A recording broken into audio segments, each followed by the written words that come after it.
What if the system that promises you freedom is also the one quietly defining your limits? Capitalism is often presented as a pathway to success. Work hard, compete, and you will rise. But from a sociological perspective, capitalism is not just an economic system. It is a way of organizing life itself.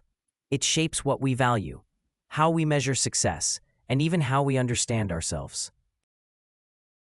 Historically, capitalism emerged as feudal societies declined in Europe. With the expansion of trade, colonial networks, and eventually the Industrial Revolution, markets began to dominate social life.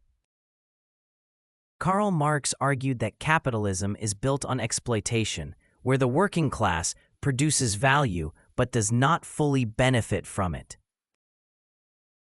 Max Weber offered a different lens, suggesting that cultural and religious ideas, especially discipline and delayed gratification, helped give rise to modern capitalism. In the Islamic intellectual tradition, economic activity has always been tied to ethics. Ibn Khaldun viewed trade and markets as natural, but warned that injustice, greed, and heavy taxation weaken societies over time. In the 20th century, Ali Shariati critiqued capitalism for reducing human beings to consumers, stripping life of deeper meaning. Today, scholars like Timur Kuran explore how Islamic economic principles interact with and adapt to global capitalist systems. In everyday life, capitalism is everywhere.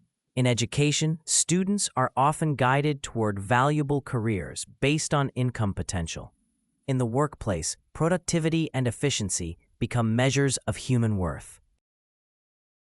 In politics, economic growth can take priority over social well-being.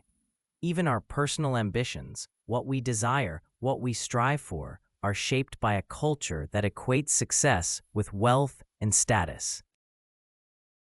Yet capitalism is not simply oppressive or liberating, it is both.